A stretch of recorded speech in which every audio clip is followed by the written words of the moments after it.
2011 world cup మనకు ఎప్పుడు స్పెషలే.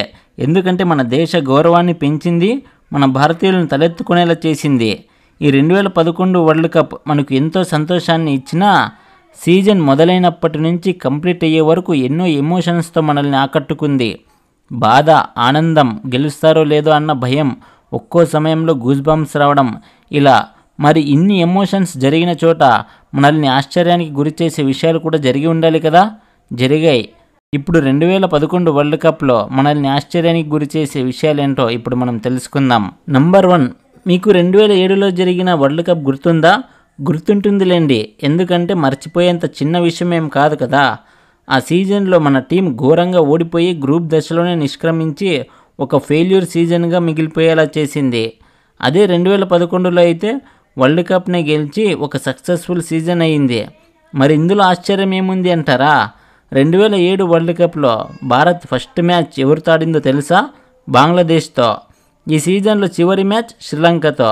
మరి 2011లోనూ సేమే, ఫస్ట్ మ్యాచ్ బంగ్లాదేశ్తో, చివరి మ్యాచ్ శ్రీలంకతో. ఈ రెండు సీజన్లోనూ బంగ్లాదేశ్తో స్టార్ట్ చేసి శ్రీలంకతో ముగించింది. ఏమంటే 2007లో గ్రూప్ స్టేజ్ని కూడా దాటలేదు, 2011లో ఏకంగా ట్రోఫీనే గెలిచింది.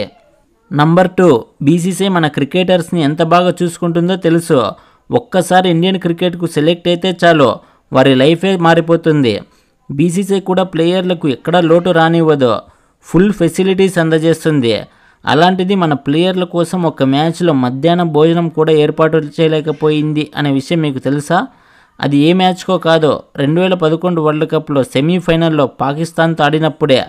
ఆ రోజు మన ప్లేయర్లకు భోజనం లేకపోవడానికి కారణం ఏమిటంటే, ఈ మ్యాచ్ను చూసేందుకు మన ప్రైమ్ మినిస్టర్ పాకిస్తాన్ ప్రైమ్ మినిస్టర్ని ఆహ్వానించడంతో ఇండియా పాకిస్తాన్ మ్యాచ్ చూడడానికి ఇరు దేశ ప్రధానమంత్రులు హాజరయ్యారు.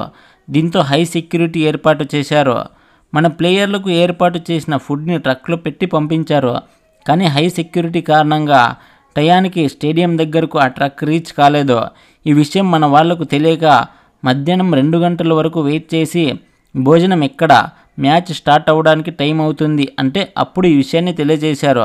అందరూ ఆకలితో ఉన్నారు, మ్యాచ్ ఎలా ఆడాలో అని ఇబ్బంది పడుతుంటే సచిన్ వారికి మోటివేట్ చేసి వారిని తిరిగి ఉత్సాహభరితుల్ని చేశాడు.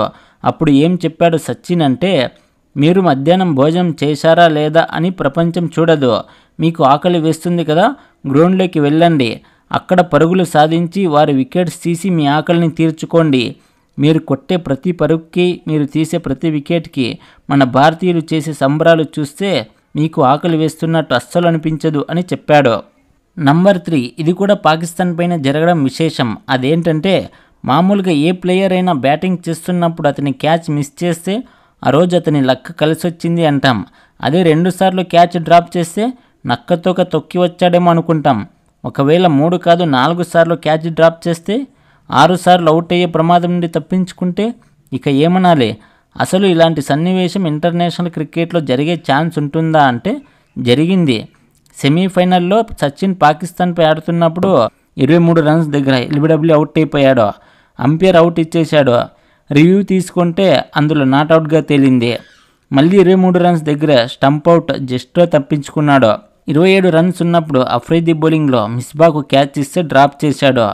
భారత్ 118 స్కోర్ ఉన్నప్పుడు అఫ్రీది బౌలింగ్లో యూసుఫ్ ఖాన్కి క్యాచ్ ఇస్తే మిస్ చేశాడు. సచిన్ 70 రన్స్తో ఆడుతున్నప్పుడు అఫ్రీది బౌలింగ్లోనే కీపర్కు క్యాచ్ ఇస్తే అందుకోవడంలో ఫెయిల్ అయ్యాడు. తిరిగి 81 రన్స్ ఉన్నప్పుడు మిస్ చేశారు. చివరికి 85 రన్స్ చేశాక అఫ్రీదికే క్యాచ్ ఇచ్చి అవుట్ అయ్యాడు. నంబర్ 4, వీరుబాయ్ గురించే. ఎవరైనా కంటిన్యూస్గా 2-3 సెంచరీలు చేస్తారు, లేక వరుసగా హాఫ్ సెంచరీలు చేస్తారు. కానీ మన వీరుబాయ్ అయితే వీళ్ళకి కొంచెం డిఫరెంట్ కదా. వరుస బౌండరీలు బాదాడు. అది ఒక మ్యాచ్లో కాదు, అతను ఆడిన 2011 వరల్డ్ కప్లో గ్రూప్ స్టేజ్లో అన్ని మ్యాచ్ల్లోనూ ఫస్ట్ బాల్కే బౌండరీ సాధించి డిఫరెంట్ రికార్డ్ని సెట్ చేశాడు. Bangladesh, England, Ireland, Netherland, south ఆఫ్రికాపై వీటన్నిటిపై ఫస్ట్ బాల్కే ఫోర్స్ సాధించాడు. నంబర్ 5 ఏమిటంటే, మామూలుగా మ్యాచ్లో టాస్ ఎన్నిసార్లు వేస్తారో చెప్పండి? ఒక్కసారి మాత్రమే కదా. కానీ 2011 వరల్డ్ కప్ ఫైనల్లో మాత్రం టాస్ని 2 సార్లు వేశారు. ఎందుకని అలా వేశారు అంటే, స్టేడియంలో దాదాపు 33,000 మంది అటెండ్ అయ్యారు. ధోని, సంగక్కర టాస్ వేయడానికి వస్తే ఒక్కసారిగా స్టేడియంలో ఉన్న వాళ్ళంతా గట్టిగా అరుస్తూ చీర్స్ చెప్పారు. ఆ సమయంలో టాస్ వేసిన ధోని కాయిన్ హెడ్ పడింది. అప్పుడు మ్యాచ్ రెఫరీ జెఫ్ క్రో ఇండియా టాస్ గెలిచింది అని చెప్పడంతో వెంటనే సంగక్కర అదేంటి నేను కదా హెడ్స్ చెప్పింది, మరి ఇండియా టాస్ గెలిచింది అంటున్నారేంటి అని అంటే ధోని అదేంటి నువ్వు చెప్పింది టైల్స్ కదా అన్నాడు. లేదు నేను చెప్పింది హెడ్స్ అన్నారు. ఆ అభిమానుల సౌండ్కి సంగక్కర చెప్పింది సరిగ్గా వినపడలేదు ఎవరికి. ఇక ధోని రెండవసారి టాస్ వేద్దామని అడగ్గా దానికి సంగక్కర మ్యాచ్ రెఫరీ ఒప్పుకోవడంతో రెండవసారి టాస్ వేశారు. అప్పుడు సంగక్కర హెడ్స్ చెప్పడంతో హెడ్స్ పడింది. టాస్ గెలిచి బ్యాటింగ్ ఎంచుకున్నాడు. ఈ వీడియో ఎంతసేపు చూసినందుకు మీకు చాలా థ్యాంక్స్. మీరు ఈ వీడియోకి రేటింగ్ కూడా ఇవ్వచ్చు. బాగా నచ్చినట్లయితే 5, బాగుంది అనిపిస్తే 4, పర్లేదు అనుకుంటే 3, బాగాలేదనుకుంటే 2, ది వరెస్ట్ అనుకుంటే 1 ఇవ్వండి. మీ ఒపీనియన్ని కామెంట్ ద్వారా తెలియజేయండి. మీకు నేను చెప్పిన ఎక్స్ప్లెనేషన్ నచ్చితే లైక్ చేయండి. అలాగే మరిన్ని మంచి టాపిక్స్ కోసం ఎన్ఏకే ఛానల్ని సబ్స్క్రైబ్ చేసుకోండి.